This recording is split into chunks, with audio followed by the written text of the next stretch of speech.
I'm Max Kaiser. This is the Kaiser Report Thanksgiving edition.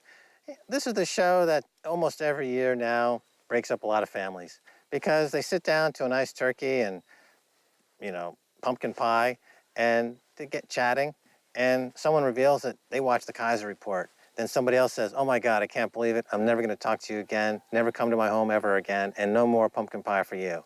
So, hello world, and welcome to our world. Stacy? Max, thank the world for giving us this episode of the Kaiser Report. We're nearing episode 1000. We are in North Carolina still for Thanksgiving with Max's mom. And this is Jordan Lake behind us, which was a federally financed man-made lake, but it's also very toxic. There's a lot of pollution in there, which makes sense considering our global neoliberal economic policies. It does. It's an interesting metaphor for kind of the tension we see right now in American politics between what is the role of the federal government, what is the role of private enterprise. The federal government can do beautiful things like the lake you see behind me, all the parks in America, NASA, put a man on the moon, win World War II, do good stuff that governments can do. But there's a lot of folks out there that believe that governments are evil incarnate and they should not stop corporations from dumping toxins into lakes like this in a way that makes the water unswimmable, if that's a word. Well, there are a lot of people skiing, and it is the end of November, and people are still skiing. So I thank the world for giving us the sunshine on Thanksgiving. In London, of course, we would have rain and more gray. So also today on Thanksgiving, over in Europe, we're going to see voluntarily equitized people. Really? Voluntary equitization. What's that? Here's the headline. Monte Paschi begins bondholder bail-in, will equitize over 4 billion euros in junior bonds. So you know Monte dei Paschi, the oldest bank in the world. Actually, it was founded 4 years before Columbus even discovered America and stole it from the indigenous people, who are now still having, by the way, with the North Dakota access, the pipeline there, they're still having their land taken away year after year after year. Another Thanksgiving theme. We're going to win it back, though, one casino at a time. It's a Thanksgiving theme, of course. We keep on stealing their land. But this is a bank that was founded before America was even discovered. Well, discovered by white men, Europeans. And it's, having a lot of trouble. Their share prices was down 99%. They have a lot of bad debt. Well, they have another plan, another cunning plan to raise some money. Of course, they couldn't raise more debt by going to the markets because nobody wants anything of it. So Monte Paschi planning to lay off 1/10 of its staff, shut branches, and sell assets to win investor backing for a 5 billion euro cash call. Its third recapitalization in as many years. The key part, however, due to the lack of new investor interest, was the previously leaked voluntary conversion of its subordinated debt, whose successful execution would limit the amount of new funds needed. However, this is the equitization is happening to the junior bondholders. So retail investors are estimated to hold some 2 billion euros of Monte dei Paschi's senior subordinated debt.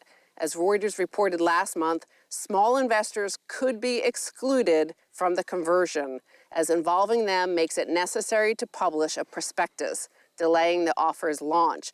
However, it now appears that everyone will be voluntarily equitized. So this is just another chapter in the long history of financial engineering put forward by bankers to bail out bondholders, to bail out some shareholders, to bail out some CEOs.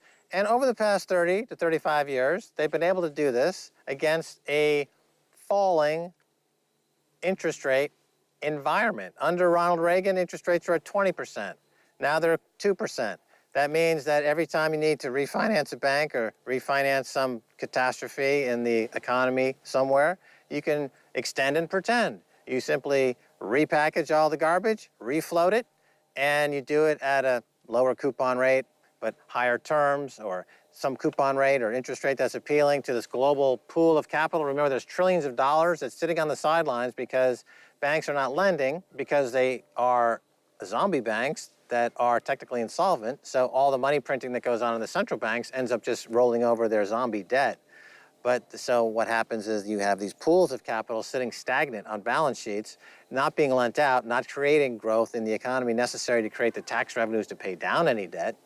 And so you now have, however, under Trumpflation, as it's called, and the end of this 30-year bull market in bonds, the beginning of a bear market in bonds, which means that you're going to see interest rates creep up. So no matter what Trump does, and I said this on day one, Trump could make every right move in the book and just be completely shocking to all that he's some kind of newfangled, presidential whirlwind of excellence, but he's going to be doing it against rising interest rates. Yes, as we ended the last episode, we were talking about the fact that markets are now pricing in, according to Bloomberg.com, a 100% chance of Raising rates. So what have you been saying for the past 4 or 5 years? You can't taper a Ponzi. That is the equivalent of tapering a Ponzi. And Monte dei Paschi survived hundreds and hundreds of years. It's older than America, but it doesn't look like it will survive this Ponzi scheme popping because it only got involved in the Ponzi scheme thing.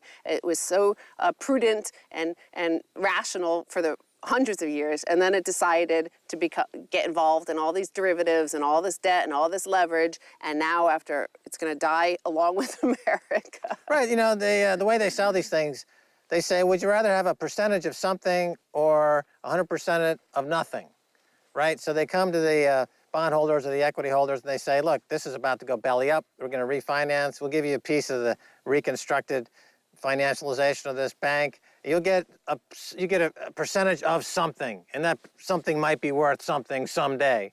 And but now with interest rates going on the way up, the sale pitch is going to be 100% loss. You get nothing of nothing, and there's only going to be one or two of those before you have contagion.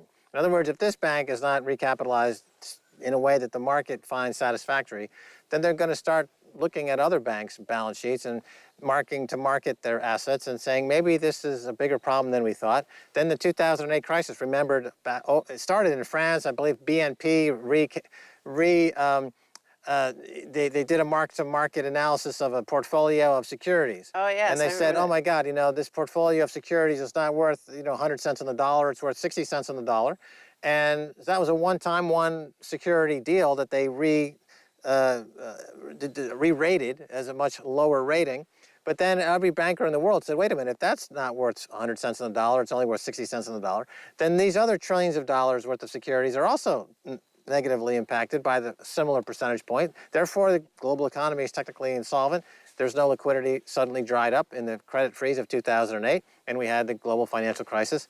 And the response to that was to print more money and to pump up the bond market to have interest rates go lower and lower and lower. But where Trump is facing, unlike Ronald Reagan, who had 20% interest rates and the whole 30-year bull market in bonds to work against, Trump is facing now potentially 5, 10, 15, 20-year bear market in bonds. The cost of funding is going to keep going higher and higher. That means, house prices have always been able to continuously rise. Stock prices have been able to continuously rise for the past 30 years because interest rates have been declining. So the new chump, the new sucker that came along to flip your house to was able to borrow at less than what you did if you bought the house 2 or 3 years before. So now if interest rates are going to rise, there are fewer and fewer suckers able to refinance at a lower rate. And also what we have at the same time is, of course, deglobalization happening. This is part of the Trump phenomenon. You saw it with Brexit. My next headline is regarding Brexit. But we have deglobalization. So as globalization was happening, all the prices were declining rapidly due to huge markets around the world and the efficiency of Chinese producers and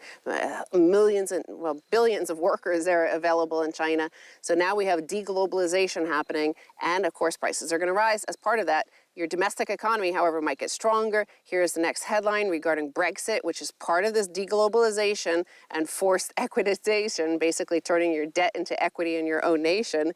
And Brexit fallout. Prices rise in UK following vote to leave EU. Brexit is beginning to hit British consumers in their wallets. Since the June 23rd vote to leave the European Union, the value of the pound has dropped by about 18% against the dollar and the euro, sending the price of imported goods skyrocketing. So now they're actually starting to notice it. We obviously, we saw it with that Marmite thing, Marmageddon, I think they called it. Oh, yeah. I like to take naked baths in vats of Marmite, and the cost of that's gone up sharply. Honey, that's kind of like tar and feathering. It's so thick. It's a British thrill. Something I've learned living in London.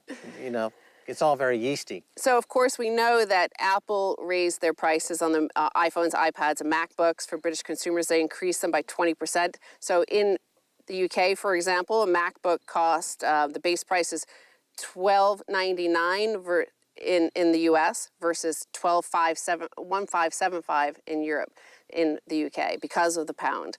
But it's starting to trickle down. All the domestic producers have been trying to avoid raising their prices. Brexit is breaking us. Without going into too many commercial details, our print costs have almost tripled since we set up 4 years ago. Mainly this is thanks to the beating that the pound has taken, according to Galley Beggar Press, an independent publisher, which wrote this in a newsletter to its customers as it pleaded for them to buy more books. So they're saying that the print cost has jumped from £1.50 to £3, mostly due to the pound falling, because so much of their goods are imported, the paper products and stuff like that. And basically the guy's essentially crowdfunding. He's encouraging people that if they spend £1,000 worth of books, he'll moon Boris Johnson, and apparently he's having to do this because he raised some money. So he's having to moon Boris Johnson, which is like a full moon harvest, fits kind of with the Thanksgiving. Yeah, a little bit. And Boris Johnson, of course, is kind of a walking, talking moon. Cheeks, if you will, naked cheeks flapping in the wind, saying nothing. But anyone who's ever gone to an island for vacation, for example, Cayman Islands or some other islands, you know, for a little R&R, you notice that everything costs a lot more, food, because it's all imported. So Britain decided, you know what, we're just going to cut ourselves off, and we're going to just, as a result, naturally the prices go a lot higher. The idea that it's going to help manufacturing and exports, yeah, that's true. As soon as you build all the factories and put all these people to work, that will happen in maybe 10, 15, 20 years. In the meantime, you're going to disenfranchise and impoverish another few million Brits, if not another 10 million, 20 million Brits. It's all part of, you can't remove them from the whole. You know, back in the day when America was discovered, we could be ignorant of the fact that, well, there were actually other people here. We didn't discover it. It was inhabited. There are people here. Here, we are part of a globalized world, and it's becoming deglobalized, more inward-looking, and all prices are going to rise because interest rates are going up. Everything is going to become more expensive. Things are going to have to get more local. This is something that we've been talking about for years. Many of our guests, this is a natural process. It's a cycle. I remember at Thanksgiving in America, we were celebrating the harvest, the cycle. Things decay, things rot. They nurture, they provide nutrients to the soil, which then provides growth somewhere else. So all this dead stuff, whether it's Monte de Paschi or the British economy, it will all decay and rot, and maybe something will grow out of it, a better financial system or a better economy. Who knows? That's my Thanksgiving message to the people of the world. Speaking of rotten, let's not forget Britain is an expert at Stilton cheese. Well, don't cheese us off. Stay tuned for the second half. Eat more pie. Stay right there.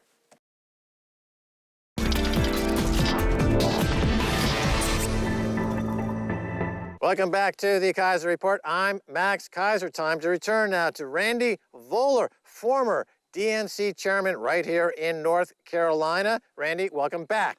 It's good to see you, Max. I was the chairman of the North Carolina Democratic Party. That's right. Now, Randy, before the election we had you on, we asked you what went wrong for Hillary if we got President Trump, right? So we're kind of looking at that scenario. You told us that if Trump were elected, it meant that Hillary lost states like Michigan. You were absolutely right. That was the formula. It looks like Trump really targeted those states and Hillary was caught flat-footed. What do you think? Well, I think that the DNC and the folks working on Hillary's campaign should have really studied what happened in the primaries with Bernie Sanders. He won Michigan in a very tightly contested race. He won Wisconsin. He broke even in Missouri. And it was on issues such as trade, NAFTA, the TPP. And so I knew that those kind of voters, the working class voters of this country, were upset. Yeah, you were warning about it. I mean, do you accept the fact that this was Hillary's to lose, and by her pointing fingers at the alternative candidates and other places is false? I don't think there should be any finger pointing. I think that the DNC should actually understand that they nominated a candidate that everyone knew had flaws, was under a cloud of investigation from the FBI. It's unfortunate. I'm not saying it was valid. And I said, so they made that choice. She won the nomination. It was going to be a tough road. And unfortunately, due to a lot of structural factors, she lost. But Okay, let's not forget she won the popular vote. You She won mentioned the popular vote. structural factors such as? Well, I mean, voter suppression efforts that have been run in other states like Wisconsin, like Pennsylvania, like Florida, North Carolina, Michigan, to make it more difficult to stay on the rolls. I mean, so we knew this was coming, and that's why various groups like the NAACP had been challenging these in court. Okay, what about the Electoral College? Is that a structural issue? Well, I think the Electoral College is a structural issue. I think that it's a vestige of a past time, and we really need to consider reforming or changing it. But the game was known by both sides. So, I mean, yeah, that could be reformed. But it's something that Hillary knew going into this. It seems as though Trump outsmarted Hillary, basically, on all fronts in ways that showed the Democratic Party to be completely tone-deaf and strategically not up to the task. Well, I think that this was an election that demanded a change candidate. Bernie was a change candidate. Trump was a change candidate. And Hillary's message was essentially stronger together, and I'm going to marginally improve what Obama did. If your message is for marginal improvement at a time when people demand change, you're going to lose. We've been saying that for a long time. They were saying that people are wrong. What the people say they wanted, that's wrong. They know what's best. Isn't that a recipe for disaster? Well, I mean, that's a recipe that's been going on for quite some time. People saying that they know what the people want. I mean, what the people want is they want to have, income in their pockets. I mean, ultimately, the unrest is because, income inequality is real, wealth inequality is real, and wages have been stagnating. And if you're out there in these areas in the country, the Rust Belt that we're talking about, and you're not making more money, and you're feeling marginalized in your county, in your state, you're going to look at Trump, and he's going to be the metaphorical middle finger to the world. Well, he's also going to be talking sense, or good horse sense, to people about a trade deal like TPP. Hillary didn't really, she was ambiguous about it at best. Trump shot it down. It has been shot down. These so-called deplorables out there in the Rust Belt, they were smart enough to understand that that trade deal, fairly sophisticated piece of legislation, was going to hurt them, and they voted against it. And let's understand that in the Democratic Party, we were against TPP too. If you went to the convention, and I was a Bernie Sanders delegate, there were hundreds of people inside of there holding up signs that said no TPP. So, I mean, the base was against TPP. Sure, but Trump stole that message. Well, Trump was smart enough as a marketer to understand what would work, and he saw what Bernie was doing. Bernie was getting bigger crowds than Trump. Right. Okay, now since 2008, Democrats have lost 10% of the Senate, 19% of the House, 20% of state legislatures, 36% of governorships, while the Beltway media has been hysterically promising the death of the Republican Party. It looks like it was the Democrats that were always on the verge of extinction. Another huge disconnect there. Your thoughts? Well, I mean, part of this is the massive realignment, in my sense, that going back to Nixon's Southern strategy. So many of these Democrats that have been in the fold, for decades, were essentially in the South, and now the South is pretty much solid GOP. I mean, if you remember when Hillary took the lead against Sanders, she won all these southern states, right? And we were all saying, those states aren't going to vote blue on Election Day. Which ones did? Only Virginia. And that's because Northern Virginia has changed, and it's now got a part of the electorate that's more highly educated, more sophisticated, I guess, and their numbers are now reflecting, going blue. But your notion, when you're asking the question about they predicted a GOP collapse after Obama's win, that was based on changing demography. And the demography is one thing. It's essentially saying that African-American vote, Asian American vote, Hispanic vote's going to trend toward the Democrats, but it's only going to trend toward the Democrats if the Democrats have a message and an implementation that's meaningful in their lives. What about... And that's what, and there's the issue right there. What about Kentucky? I mean, they lost Kentucky's state legislature, which they've held for 100 years. They now have no state legislatures. In the South, they lost many governorships and more. You know, there's something more here than just a few strategic blunders. There seems to be a sea change. It's message and it's implementation. So, Is it message and implementation, well, or is it something beyond that? Because in the old political campaigns, going back, 8 years ago, 12 years ago, certainly 20 years ago, the messaging was handed over to Madison Avenue. Madison Avenue created slick, glossy ads-like campaigns. Remember Ronald Reagan's "It's Morning in America Again," this type of thing. But we're in an age now of meme warfares, where a meme like Pepe the Frog can trip up a Hillary Clinton crowd and get it all wrong, and energize a Trump crowd who's on the social media and on alt-right sites or alt-media sites and are empowered by this meme war that's being engaged. I just see no evidence in the Democratic side of things that they even understand the battle anymore. well, let's just go back to that definition of alt-right. That's just a nice way of saying white supremacy. Or is Okay. it just an extension of saying alt-media? In other words, alt-media has been doing battle against the entrenched corpocracy and kleptocracy now for a number of years. Alt-media, including outlets like Democracy Now!, with Amy Goodman. RT is alt-media. Kaiser Report is alt-media. Alex Jones, is alt-media. Some talk radio, alt-media. Suddenly, the left came along and they said, let's rebrand alt-media and vilify it by calling it alt-right and making some illusions that it's somehow connected to white supremacy, which is really going too far. Are you arguing that, that Breitbart doesn't actually put out symbols that you would, come away with and conclude that this is white supremacy? I mean, what's the purpose of putting out a Confederate flag or Confederate battle flag? Why would you put an image out that says heritage, not hate, that's put into a Confederate flag? How can I'm you German. lose? How can you lose against a group putting out these symbols that, for the past 50 years, have become acid to the minds of many? In other words, there was no competing image on the. Getting back to your point, the left had no message. In other words, to do battle with the symbols and the messaging and the memeing that was going on the right, the left simply, to get to your point, there was no message. They had nothing to say other than Hillary's a woman and she's waiting a long time to be president, and she has an interesting wardrobe. That seemed to be the sum total of their campaign. Well, they did have something to say, and Bernie Sanders said an awful lot of it. But he wasn't the nominee. I'm just saying that he did have something to say, and they might actually take over the DNC at this point. I mean, what do you think? There is a message to say. Unfortunately, the message has been suppressed because people have bought into, at some level, neoliberal economic policies. I mean, that's the source of this. And it's on Hillary both sides. Clinton is neoliberal personified. She's not fighting And neoliberal. Bernie Sanders is not. And that's why I don't agree with her. Right. I don't agree with her. What's the go forward, Randy? Because obviously the DNC is they're rebuilding. From pretty much a dead stop. Well, they have to rebuild. They're in a dead stop. They're in a hole. They're dead, deader than a bag of hammers.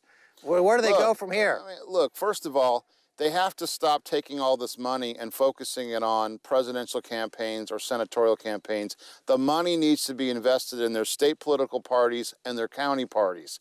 They need to be invested with the people when you can actually fight the battle of ideas locally and focus on winning elections. Sometimes this is longitudinal. I mean, this is a long-term process. It might take you 5, 6, 7 cycles to win county commissioner seats, school board in your local community, but the conservative movement, to their credit, had the discipline to do this. The Democrats have not shown that discipline because they had been in charge for so long. It's time now to find that discipline. It's time to invest the money with the people, and it's time to stop actually putting forth neoliberal economic policies. The base is against TPP. The base is against some of these trade deals. Obama. And that's in the Democratic Party. That's across the political spectrum. And let's not forget that the rising unaffiliate vote itself actually outnumbers. In the state of North Carolina, I think independents actually outnumber Republicans as a registered group. All right, Randy Voller, let me first of all make a correction. I've referred to you incorrectly, your title before. You are the former chairman of the North Carolina Democratic Party. That is correct. Just to be clear. Just to be clear. Okay, now you've brought along some interesting data. What does this data tell us? We got about a minute. Essentially, this is a report from the local Chatham County Board of Elections, and it's dealing with provisional ballots. Every county in this country has a board of elections, and when you go to vote, you're going to end up with these provisional ballots that aren't counted on election day. There are thousands of these ballots in this state and probably hundreds of thousands, if not millions, in this country. This is where democracy goes to die. So you could actually live in Charlotte, move to Raleigh, and only vote for the president. Maybe you voted for Trump, maybe you voted for Hillary, but because of state law and you made that move, your vote's going to be tossed out. Right. And so right now I'm going to be going to the meeting this evening, and we're going to listen to who they approve and disapprove, but people need to know and need to pay attention to what is happening with their board of elections in their county, because this is how democracy gets processed and how election results get certified. All right, so all politics is local. It's all local. Very good. Randy Bowler, thanks so much for being on the show. Thank you very much, Max. All righty. Well, that's going to do it for this edition of the Kaiser Report with me, Max Kaiser, and Stacy Herbert. I'd like to thank our guest, Randy Bowler. If you want to reach us on Twitter, it's Kaiser Report. Until next time, bye, y'all.